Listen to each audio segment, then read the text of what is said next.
विश्वास आपणक किंबा मोर विषय नुहे, यह ईश्वरଙ୍କ विषय से कौन करियछंती एवं से आम पाई कौन करिवे।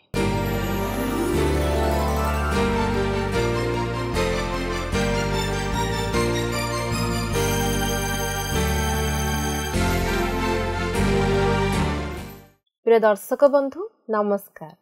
ट्रांसवर्ल्ड रेडियो इंडिया द्वारा प्रस्तुत आशा भरा नारी कार्यक्रम को आपण को स्वागत करूँगी। आशा करू आपण एही कार्यक्रम द्वारा निश्चय उपकृत होथिबे ओ आत्मिक जीवन रे वृद्धि पाउथिबे। आपण को मन रे जदि किछि प्रश्न अबा प्रार्थना अनुरोध थाई लेखि जणाइले आमे खुशी हेबु। आज आमे विशेष आनंदित जे आउ एक नुआ कार्यक्रम नै आपण को निकट को आसीबा सुजोग पाइछु। आपण नियमित ए कार्यक्रम देखि आसुथिबारु आमे विशेष आनंदित। प्रभु आपण को आशीर्वाद करंतु। आमे निश्चित जे आपण आपणको परिवार सहित भलरे थिबे।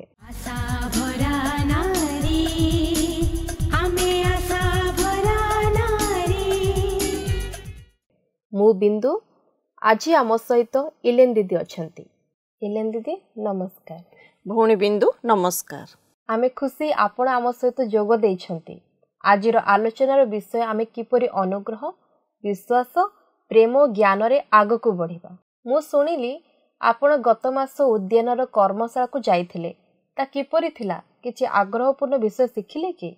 हाँ, से कर्मशाला रे आमे 20 जन थिलु एवं आमे समस्ते आरंभ करिबा पई मंजी पॉकेट माटी पात्र पाइलु। अवश्य वक्ता आमको मंजीर उत्तम वृद्धि निमंते केते परिमाण रे पानी और सूर्यतापर आवश्यकता ता विषय बुझाइथिले। तेबे से गुड़िक कौन वृद्धि पाइला? हाँ, किंतु तत्क्षणात नुह। मंजी को रोपण कला परे मु पानी देली, अपेक्षा कली एवं सबु समय रे सेमानकर निरीक्षण करुथिली, किंतु 6 दिन पर्यंत सेमानकर बंचिबार कोनोसी चिन्ह नथिला। मु चिंतित थिली एवं द्वंद्वरे पड़िली मोर मंजी वृद्धि पाइबो कि नाही। तापर कौन हला? 7 दिन परे मु अल्प किछि सागुआ देखिली। मु बहुत आनंदित हेली कारण अधिक परिमाण रे पानी और सूर्यताप थिला। 13 दिन परे क्षुद्र गछ देखागला। सेमानकर बढ़िबा देखि चकित हेली, किंतु ताहा परे किछि मु चिंता कली। दया करी गछ गुड़िकर क्षति विषय कहंतु नाही। प्रकृतरे थरे 5टी क्षुद्र गछ गुड़िक बढ़िबा पई आरंभ करिबा समय सेमाने जेपरि बड़ आकार धारण करिवे और सेगुड़िकर अधिक स्थानर आवश्यक अटे। एणु से सबुकु भिन्न पात्र गुड़िकु घुंचाई देली। एही गछ गुड़िकर जत्न नेबा समय मु एक गुरुत्वपूर्ण शिक्षा पाइली। ताहा हेला जदि सेगुड़िक प्रति ध्यान दिया जाए, क्षुद्र मंजीटीए एक बृहत गछरे परिणत हेबो एवं सबु सुंदर फूल गुड़िक उत्पन्न करिवो। ताहा वास्तव रे कोन सत्य अटे? ए कार्यक्रम परे आपनको गछ गुड़िकर छवि देखिबा पई मु आउ अपेक्षा करि पारिबे नाही। निश्चित भावरे एही समस्त अनुभूति मते मार्क 4 पर्व 26 पदरु 34 पद पर्यंत स्मरण कराई दिए।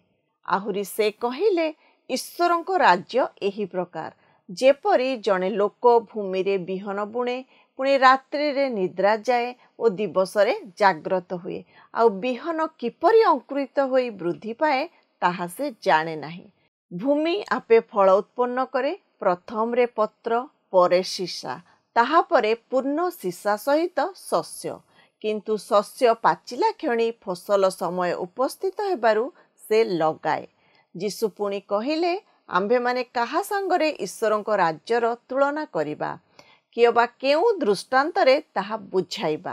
ताहा गोटिए सोरिष दाना परी भूमि रे बुणा जिबा समय रे ताहा पृथ्वी रे समस्त बीज ठारू क्षुद्र, मात्र बुणा गले ताहा बढ़ी सबु साग ठारू बड़ हुए। पुणी ताहार एपरी बड़ बड़ डाल हुए जे आकाशर चढ़ई माने ताहार छाया रे बास करि पारंती। वृद्धि पाइबा निमंते जीसु 2 गोटी दृष्टांत कहंती। क्षुद्र भावरे ईश्वरंको राज्यर आरंभ विषय रे से व्याख्या करंती, किंतु परिशेष रे एहा को बड़ आकार धारण करि पारे। एहा को क्षुद्र मंजी परि आमर विश्वासर आरंभ होई थाए।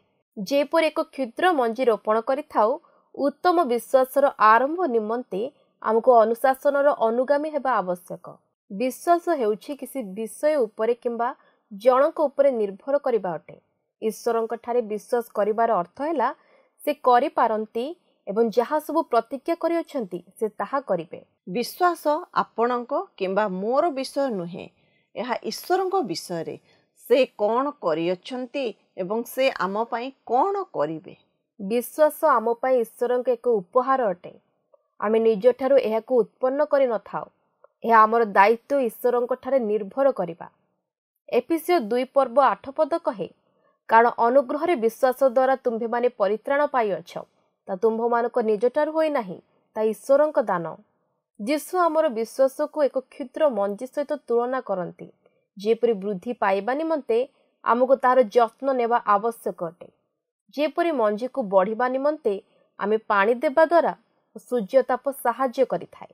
एणु केउ विषय सबु बारंबार करिबा द्वारा आमर विश्वास को स्वास्थ्यकर रखि परिबा। उत्तम, आमे गिर्जा को जीवा द्वारा प्रार्थना करिबा द्वारा ईश्वरंक वाक्य पढ़िबा एवं निज परिवार रे और बंधु मानक ठारे ईश्वरंक विषय रे कहिबा और सेमानंक तहिर अंशीदार करू। तुमे कोन मने पकाओ मु किपरि मोर एक पात्र रे अनेक मंजी गुड़िक रोपण करिथिली एवं मोर मंजी को फुटिबा निमंते अपेक्षा कली। हाँ, मु मने करे। वर्तमान जदि गोटिकरू अधिक मंजी फुटे गछ गुड़िक परस्पर पाई भिड़ होई पारे। एणु सेगुड़ाक अलगा रखिबा द्वारा अधिक स्थान पाई उत्तम भावरे बढ़ी पारिबे। ठीक सेहीपरि जो समस्त विषय आमको विश्वास रे बढ़िबा निमंते बाधा दउची से सबु को अलगा रखिबा आवश्यक अटे। मु बुझी पारुछि आपण कौन कहिबा पय चाहंती। जेपरि प्रलोभन, सहकर्मी चाप, उच्च आकांक्षा, अनेक कार्यकलाप, सबु समय व्यस्तता, किंतु आमे जेतेबेले गछ गुड़िक को अलगा न करू सेमानकर बढ़िबा निमंते सेमानकर कौन हुए। हाँ, जदि गछ गुड़िक बड़ होई अवरोधित हुए तेबे सेगुड़ाकर विकास हेबो नाही एवं सेठारे फूल धरिबो नाही। जदि कोनोसी माटी पात्र बड़ नाही सेगुड़िक परिवर्तन करिबा आवश्यक। बेले बेले अन्यर एवं आमर विश्वास रे बढ़िबा निमंते आमर आरामदायक विषय सबु परित्याग करिबा आवश्यक अटे। विश्वास रे क्रमागत भाव रे बढ़िबा निमंते आमको अनेक बाधा गुड़िकर सम्मुखीन हेबाकु पड़िथाए। जेपरि गोटे क्षुद्र मंजीरु गछटे रोपण करिबा पई परिश्रम करिबाकु पड़े। आमे ताहाकु भूली जाई न पारू। जदि आमे प्रतिदिन आमर छोट गछर जत्न न नेउ ता बंची न पारे। ताहा आमर विश्वासर मंजी परि अटे। यह अति क्षुद्र भाव रे आरंभ होइथाए, किंतु जदि आमे सेथि प्रति ध्यान देउ एवं ताहार पोषण करू तेबे ताहा उत्तम भाव रे बढ़ी पारिबो। आमे निजको प्रश्न पचारिबा आवश्यक अटे, ताहा हेला आम पाखरे जहा अछि ताहाकु संपूर्ण व्यवहार करूचु कि, प्रार्थना करूचु कि, दान देउचु कि। बेले बेले आमे चिंता करिथाउ किछि पार्थक्य आनिबा पाई आमर योगदान यथेष्ट नुहे, एणु आमे अटकी जाऊ। विश्वासर अर्थ है वृद्धि पाइबा और आगको बढ़िबा। गोटे सरिष मंजी परी आमे जेतेबेले नूतन वर्ष रे एवं एक नूतन दशंधि रे प्रवेश करू आमको देखिबाकू पड़िबो आमर विश्वास गोटे सरिष मंजी परी बढ़ुछि कि। ईश्वरंक ठारे समर्पण जीवन विश्वासर प्रतिक्रिया अटे एवं तांकर इच्छा साधन करिबा एक इच्छा शक्ति अटे।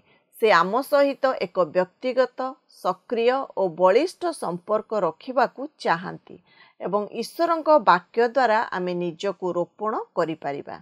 ईश्वर बाइबल को सुरक्षित रखिचंती जेपरि आमे तांकर लिखित वाक्य को अध्ययन करिबा, जद्वारा आमर विश्वास वृद्धि पाइबो। आमर विश्वास बढ़िबो जेतेबेले आमे आपणा चरित्र को एवं ख्रीष्टंकर प्रतिज्ञा गुड़ी को आम हृदय रे रोपण करिबा। जेपरि गच्छरे पानी और सार देइथाउ, जत्न नेइथाउ, ठीक सेही परि ईश्वरंक वाक्य को पढ़िबा और ध्यान करिबा द्वारा विश्वास रे वृद्धि पाइथाउ। ईश्वरंक वाक्य को प्रतिदिन पढ़िबा और ध्यान करिबा द्वारा आमे आमर विश्वास रे बढ़ी पारिबा। ईश्वरंक वाक्य रे प्रत्येक मुहूर्त क्षपण करिबा द्वारा आमर गछरे पानी और सार देबा सादृश्य अटे। ଆମେ ପରିବର୍ତ୍ତିତ ହେବା, ବଢ଼ିବା ଏବଂ ସବୁ ଋତୁରେ ଫଳବତୀ ହେବା। କିନ୍ତୁ ଆମର ବୃଦ୍ଧି ନିମନ୍ତେ ଧୈର୍ଯ୍ୟର ସହିତ ଅପେକ୍ଷା କରିବାକୁ ପଡ଼ିବ। ବେଳେବେଳେ ଧିମେଇ ଯାଇପାରୁ, କିନ୍ତୁ ମନେ ରଖିବା ସ୍ଥିରତା ଗୋଟିଏ ବଡ଼ ଅମଳ ଉତ୍ପାଦନ କରିପାରେ। ଆମର ବିଶ୍ୱାସରେ ସ୍ଥିର ରହିବାକୁ ହେବ ଏବଂ ଯେକୌଣସି ପରିସ୍ଥିତିରେ ଆମକୁ ଅପରିବର୍ତ୍ତିତ ରହିବାକୁ ପଡ଼ିବ। ଈଶ୍ୱରଙ୍କ ବାକ୍ୟକୁ ପାଳନ କରିବା ଦ୍ୱାରା ଆମେ ବିଶ୍ୱାସରେ ବୃଦ୍ଧି ପାଇପାରିବା। ଏବ୍ରୀ 11 ପର୍ବ 8 ପଦ କହେ, ବିଶ୍ୱାସ ଦ୍ୱାରା ଅବ୍ରାହମ ଆହ୍ୱାନପ୍ରାପ୍ତ ହୁଅନ୍ତେ ଯେଉଁ ଦେଶ ସେ ଅଧିକାର ସ୍ୱରୂପେ ପାଇବାକୁ ଯାଉଥିଲେ ଆଜ୍ଞାବହ ହୋଇ ସେଠାରୁ ବାହାରିଗଲେ। ପୁଣି ସେ କେଉଁଠାକୁ ଯାଉଅଛନ୍ତି ତାହା ନ ଜାଣି ସୁଦ୍ଧା ବାହାରିଗଲେ। ଅବ୍ରାହମ ତାଙ୍କର ବିଶ୍ୱାସକୁ ବ୍ୟବହାର କରିବା ପାଇଁ ଚିନ୍ତା କଲେ ନାହିଁ। ଈଶ୍ୱର କେଉଁଆଡ଼େ ଯିବା ପାଇଁ ତାଙ୍କୁ କହୁଅଛନ୍ତି, ବରଂ ସେ ଈଶ୍ୱରଙ୍କ ବାଧ୍ୟତା ହେବା ପାଇଁ ତାଙ୍କର ବିଶ୍ୱାସକୁ ବ୍ୟବହାର କଲେ। ସେ ତାଙ୍କରି ସମସ୍ତ ବ୍ୟବହାରିକ ଜିନିଷକୁ ସଜାଡ଼ିଲେ ଏବଂ ନିଜ ଗୃହକୁ ପରିତ୍ୟାଗ କଲେ। କୌଣସି ପ୍ରଶ୍ନ କଲେ ନାହିଁ। ମୁଁ ଅବ୍ରାହମଙ୍କ ବାଧ୍ୟତାକୁ ସ୍ମରଣ କରିବାକୁ ଏବଂ ତାଙ୍କ ଆଦର୍ଶକୁ ଅନୁକରଣ କରିବାକୁ ଚାହେଁ। ହୋଇପାରେ ଈଶ୍ୱର ଆମକୁ ଏକ ସନ୍ଦେହଜନକ ଲକ୍ଷ୍ୟସ୍ଥଳକୁ ଅଜଣା ରାସ୍ତାରେ ଯାତ୍ରା କରିବାକୁ କହୁଅଛନ୍ତି। ଆମ ପାଖରେ କ'ଣ ଅବ୍ରାହମଙ୍କ ପରି ବିଶ୍ୱାସ ଅଛି କି? ବିନା ପ୍ରଶ୍ନ କରି ସେ ଯେଉଁ ଆଡ଼େ ଇଚ୍ଛା ଯିବା ପାଇଁ କୁହନ୍ତି। ବିନା ବିଶ୍ୱାସରେ ବଢ଼ିବା ଆମ ଜୀବନରେ ଏହା କ'ଣ ସମ୍ଭବ ଅଟେ କି? ଆମେ ବାଇବେଲ ଅଧ୍ୟୟନ କରି ଏହି ବିଷୟରେ ଆଲୋଚନା କରିପାରିବା ଏବଂ ଆମେ ଯାହା ପଢ଼ିବା ସେଥିରେ ଏକମତ ହେବା ଆବଶ୍ୟକ। ଯାକୁବ 1 ପର୍ବ 22 ପଦରେ ପ୍ରଭୁ ଆମକୁ ଏଠାରେ ଚେତାବନୀ ଦିଅନ୍ତି, କିନ୍ତୁ ଶ୍ରୋତାମାତ୍ର ହୋଇ ଆପଣମାନଙ୍କୁ ପ୍ରବଞ୍ଚନା ନ କରି ବାକ୍ୟର କର୍ମକାରୀ ହୁଅ। ଏଠାରେ ଯାହା କୁହାଯାଇଅଛି ତାହା କର। ଜଣେ ମନୁଷ୍ୟ ବିଷୟରେ ଏକ ସୁନ୍ଦର କାହାଣୀଟିଏ ରହିଛି, ଯେ କି ଗୋଟିଏ ମରୁଭୂମି ମଧ୍ୟରେ ହଜିଗଲେ। ତାଙ୍କ ବୋତଲରେ ଥିବା ପିଇବା ପାଣି 2 ଦିନ ଭିତରେ ସରିଗଲା ଏବଂ ସେ ତାଙ୍କର ଶେଷ ପର୍ଯ୍ୟାୟରେ ଥିଲେ। ସେ ଭଲ ଭାବରେ ଜାଣିଥିଲେ ଯେ ଯଦି ସେ ଶୀଘ୍ର ପାଣି ନ ପିଅନ୍ତି ସେ ନିଶ୍ଚିତ ମରିବେ। ସେହି ମନୁଷ୍ୟ କିଛି ଆଗକୁ କୁଡ଼ିଆ ଘରଟିଏ ଦେଖିଲେ। ସେ ଭାବିଲେ ଏହା ଗୋଟିଏ ଜଳାଶୟ ହୋଇପାରେ କିମ୍ବା ଗୋଟିଏ ଧୋକା ବା ଭ୍ରମାତ୍ମକ ହୋଇପାରେ। ଯେହେତୁ ତାଙ୍କ ପାଖରେ ଆଉ କୌଣସି ସାଧନ ନଥିଲା, ସେ ଆଗକୁ ଯିବାକୁ ଲାଗିଲେ। ଯେତେବେଳେ ସେ ନିକଟବର୍ତ୍ତୀ ହେଲେ, ସେ ହୃଦୟଙ୍ଗମ କଲେ ଯେ ତାହା ବାସ୍ତବ ଥିଲା। ଏଥିପାଇଁ ସେ ତାଙ୍କରି ଶେଷ ଶକ୍ତି ସହିତ ଆପଣା ଦୁର୍ବଳ ଶରୀରକୁ ଦ୍ୱାର ପର୍ଯ୍ୟନ୍ତ ଟାଣିନେଲା। କୁଡ଼ିଆ ଘରଟି କାହାର ନଥିଲା ଏବଂ ଲାଗୁଥିଲା ଏହା ଅନେକ ଦିନରୁ ପରିତ୍ୟକ୍ତ ରହିଥିଲା। ସେହି ମନୁଷ୍ୟ ସେଠାରେ ପ୍ରବେଶ କଲା, ଆଶା ବିରୁଦ୍ଧରେ ପାଣି ପିଇବାକୁ ଆଶା କଲା। ସେହି କୁଡ଼ିଆ ଘରେ ସେ ଯାହା ଦେଖିଲା ତାହାର ହୃଦୟ ସ୍ପନ୍ଦନ ହେଲା। ସେଠାରେ କେବଳ ପାଣି ପମ୍ପଟିଏ ଥିଲା ଓ ତାହାର ପାଇପ୍ ଗୁଡ଼ିକ ଘରର ଚଟାଣ ଭିତର ପର୍ଯ୍ୟନ୍ତ ଲାଗି ରହିଥିଲା, ଯେଉଁଠାରେ ପାଣିର ସ୍ରୋତ ଥିଲା। ସେ ହ୍ୟାଣ୍ଡପମ୍ପକୁ ଚଳାଇବାକୁ ଚେଷ୍ଟା କଲା, କିନ୍ତୁ ସେଠାରୁ ପାଣି ଆସିଲା ନାହିଁ। ସେ ପୁଣି ଚେଷ୍ଟା କଲା, କିନ୍ତୁ ଲାଭ ହେଲା ନାହିଁ। ସେ କ୍ଳାନ୍ତ ଓ ନିରାଶ ହୋଇ ତାହାର ଶେଷ ଆଶାକୁ ଛାଡ଼ିଦେଲା।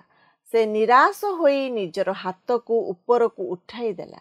ଲାଗୁଥିଲା ଶେଷରେ ସେ ମୃତ୍ୟୁବରଣ କରିବାକୁ ଯାଉଅଛନ୍ତି।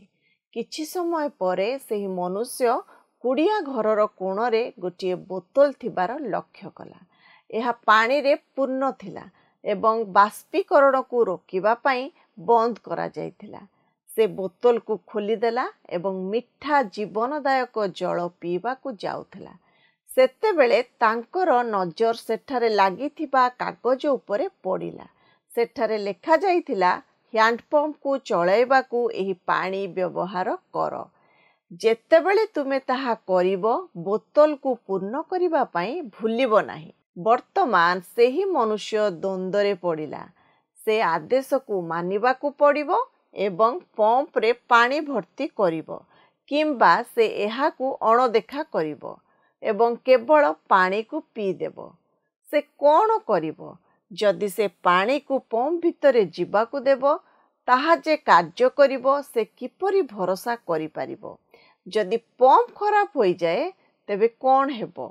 ଯଦି ପାଇପ୍ ଗଳୁଥିବ କ'ଣ ହେବ? ଯଦି ଭୂଗର୍ଭରେ ଜଳ ଶୁଖିଯାଇଥିବ ତେବେ କ'ଣ ହେବ?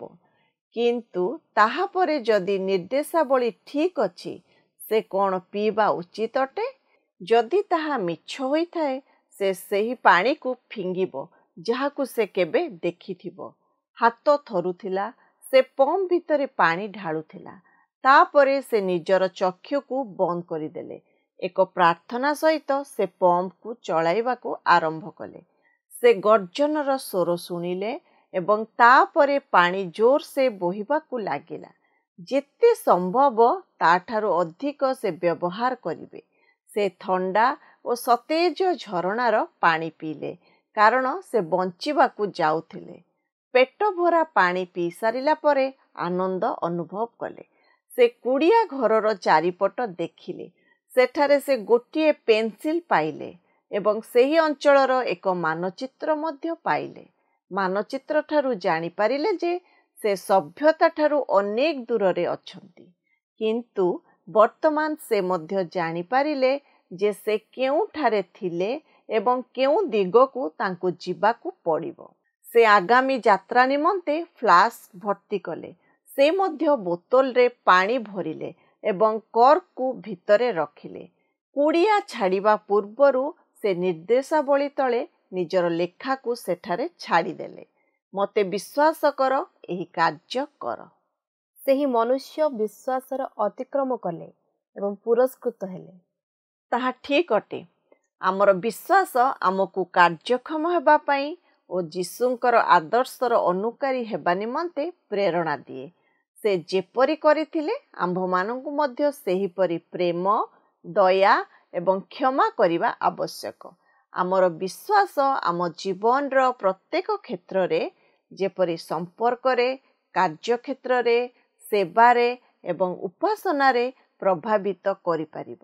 ନିଶ୍ଚିତ ଭାବରେ ଆମେ ଯେତେ ଅଧିକ ଏହାକୁ କାର୍ଯ୍ୟରେ ଲଗାଇବା, ତାହା ଏତିକି ବଳିଷ୍ଠ ହେବ ଏବଂ ଆମେ ବହୁତ ଆଶୀର୍ବାଦର ପାତ୍ର ହେବୁ। ଯେତେବେଳେ ଆମର ବିଶ୍ୱାସ ବଢ଼ିବ, ଆମ ଜୀବନର ଉତ୍ତମ ପରିବର୍ତ୍ତନକୁ ଦେଖିପାରିବା। ପ୍ରାର୍ଥନା ଦ୍ୱାରା ମଧ୍ୟ ଆମର ବିଶ୍ୱାସ ବୃଦ୍ଧି ଲାଭ କରିପାରିବ। ଆପଣ କ'ଣ ଜାଣନ୍ତି କି ଅଧିକ ବିଶ୍ୱାସ ନିମନ୍ତେ ଆପଣ ପ୍ରାର୍ଥନା କରିପାରିବେ? କିନ୍ତୁ ମୁଁ କରିନାହିଁ। ଏହା ମୋ ପାଇଁ ଉତ୍ସାହର ସମ୍ବାଦ ଥିଲା। ବାଇବଲ ଆମକୁ ପ୍ରାର୍ଥନା କରିବା ପାଇଁ ପ୍ରେରଣା ଦିଏ କ୍ରମାଗତ ଭାବରେ ଏବଂ ଆମେ ଜାଣୁ ଯେ ସେ ଆମର ପ୍ରାର୍ଥନା ଶୁଣନ୍ତି। ସରଳ ଭାବରେ ପ୍ରାର୍ଥନା ହେଉଛି ପ୍ରଭୁଙ୍କ ସହିତ କଥାବାର୍ତ୍ତା କରିବା। ସେ ଆମକୁ ତାଙ୍କ ସହିତ କଥାବାର୍ତ୍ତା କରିବା ପାଇଁ 24/7 ଏକ ସିଧା ଖୋଲା ଲାଇନ୍ ଆମକୁ ଦେଇଅଛନ୍ତି। ଆମେ ତାଙ୍କୁ ଆମର ସମସ୍ତ ଚିନ୍ତାଧାରା, ଧନ୍ୟବାଦ, ପ୍ରଶ୍ନ, ସନ୍ଦେହ, ପ୍ରଲୋଭନ, ଆନନ୍ଦ ଏବଂ କଳ୍ପନା ସବୁ କହିପାରିବା।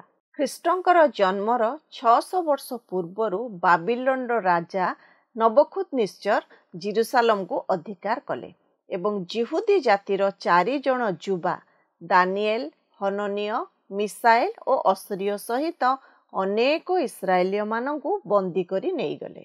ବନ୍ଦୀ ଅବସ୍ଥାରେ 4 ଜଣ ଯୁବକଙ୍କୁ ନୂଆ ନାମରେ ନାମିତ କରାଗଲା।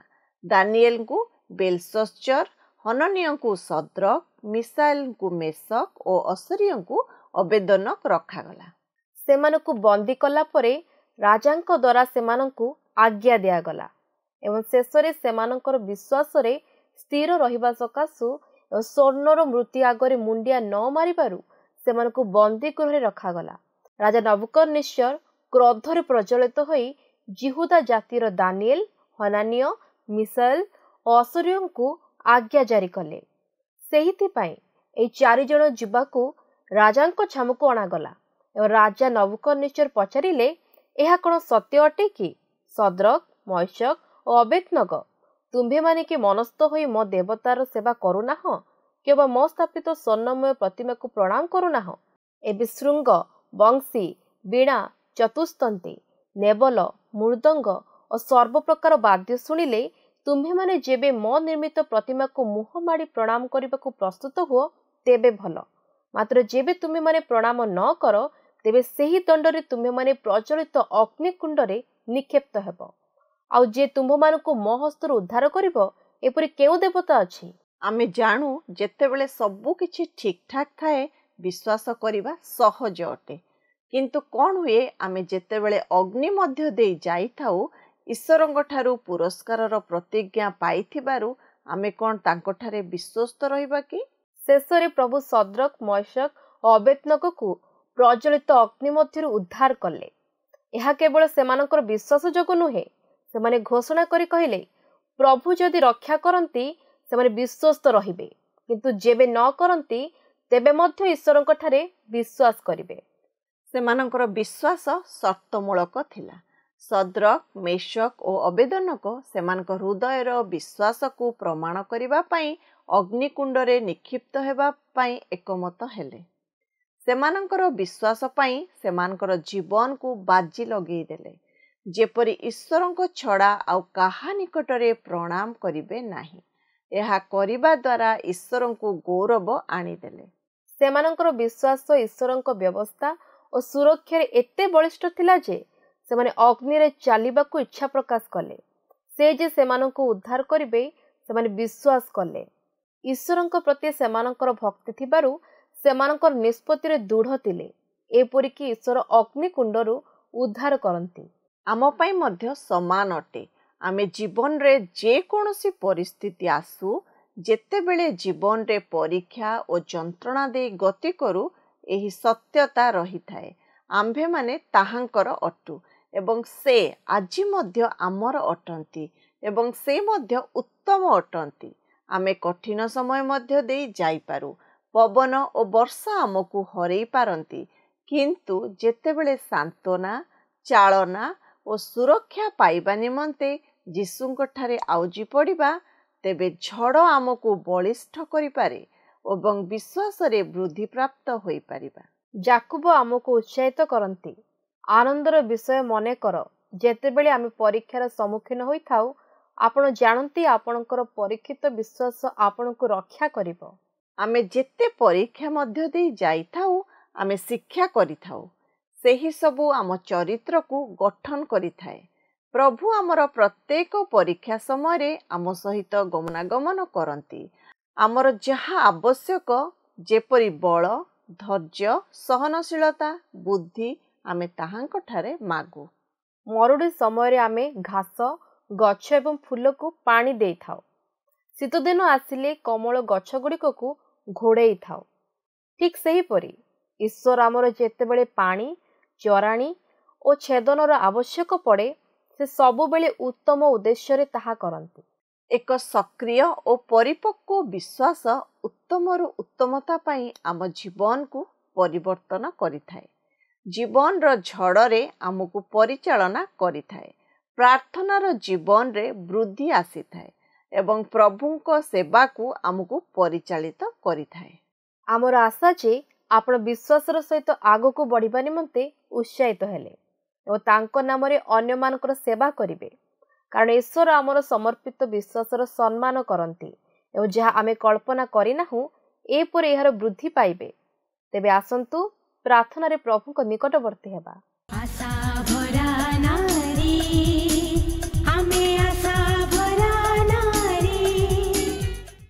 ପ୍ରାର୍ଥନା କରିବା। ପ୍ରଭୁ, ତୁମକୁ ଧନ୍ୟବାଦ ଦଉଛୁ। ତୁମେ ଆଜି ଆଉ ଥରେ ସୁନ୍ଦର ସୁଯୋଗ ଦେଲ ବାପା, ତୁମରି ନିକଟବର୍ତ୍ତୀ ହୋଇ ତୁମକୁ ଜାଣିବା ପାଇଁ ଏବଂ ବିଶ୍ୱାସରେ ବୃଦ୍ଧି ପାଇବା ପାଇଁ। ଆମେ ଦାନିଏଲ, ସଦ୍ରକ୍, ମୈଶନ୍, ଅବେଦନଙ୍କ ବିଷୟ ଦେଖୁଅଛୁ ପ୍ରଭୁ। କେତେ ବଡ଼ ବିଶ୍ୱାସ ସେମାନଙ୍କର ଥିଲା। ପରିସ୍ଥିତି ଯାହା ବି ହେଉନା କାହିଁକି, ସେମାନେ ବିଶ୍ୱାସରେ ସ୍ଥିର ରହିଲେ ଆଉ ତୁମେ ସେମାନଙ୍କୁ ତାଙ୍କର ସେହି ପ୍ରତିକୂଳ ଅବସ୍ଥାରୁ ସୁରକ୍ଷା ପ୍ରଦାନ କଲ। ଆମେମାନେ ମଧ୍ୟ ପ୍ରଭୁ ଏହି ଜଗତରେ ଶେଷ ପର୍ଯ୍ୟନ୍ତ ଯେତେ ପ୍ରତିକୂଳ ପରିସ୍ଥିତି ଆସିଲେ ମଧ୍ୟ ତୁମରିଠାରେ ସ୍ଥିର ରହିବୁ, ବିଶ୍ୱାସରେ ବୃଦ୍ଧି ପାଇବୁ। ତୁମେ ସେଇଭଳି ଅନୁଗ୍ରହ କର। ପ୍ରତ୍ୟେକ ଦିନ ବାକ୍ୟ ପଠନରେ, ବାକ୍ୟ ଧ୍ୟାନରେ ଏବଂ ପ୍ରାର୍ଥନାରେ ଅଭିବୃଦ୍ଧି ପାଇବା ପାଇଁ ପ୍ରତ୍ୟେକଙ୍କୁ ସାହାଯ୍ୟ କର। ଯେଉଁମାନେ ଆଜି ବିଶ୍ୱାସରେ ଦୁର୍ବଳ, ତୁମେ ସାହାଯ୍ୟ କର ପ୍ରଭୁ। ଏହି ଶିକ୍ଷା ଦ୍ୱାରା ବିଶ୍ୱାସରେ ଯେପରି ଅଧିକ ବୃଦ୍ଧିପ୍ରାପ୍ତ ହେଇ ତୁମରି ପାଇଁ ପ୍ରସ୍ତୁତ ହୋଇପାରିବେ, ତୁମେ ସାହାଯ୍ୟ କର। ସମସ୍ତ ପ୍ରାର୍ଥନା ଶୁଣିଲ ବିଶ୍ୱାସ କରି ପ୍ରାର୍ଥନା ପ୍ରିୟ ପ୍ରଭୁ ଯୀଶୁଙ୍କ ନାମରେ ମାଗୁଅଛୁ, ଆମେନ୍। ବର୍ତ୍ତମାନ ତ ଆମ ସମୟ ଶେଷ ହୋଇଗଲାଣି। ଆଶା କରୁ ଆପଣଙ୍କୁ ନିଶ୍ଚୟ ଭଲ ଲାଗିଥିବ। ହଁ, ଆମକୁ ଆପଣଙ୍କ ଜୀବନର ଅନୁଭୂତି ଜଣାଇବାକୁ ଭୁଲିବେ ନାହିଁ। टीवी स्क्रीन रे दे जाइथिबा ठिकाना और फोन नंबर रे निश्चय आम सह जोगाजोग करिवे। पुणी आमको 044490812997 रे मिस्ड कॉल करने को भूलिबे नहीं। सप्ताह शेष में अधिक मिस्ड कॉल देइथिबा दर्शक बंधु को पुरस्कृत करा जिवो। आउ एक नुआ कार्यक्रम नहीं आपण निकट को आसीबु। से समय पर्यंत हमको विदाय दियंतु। सुस्थ रुहंतु और भलरे रुहंतु। रहिलु नमस्कार।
गत सप्ताहर विजय दर्शक बंधु हेले दिव्य सुंदर पाल ओ परिवार।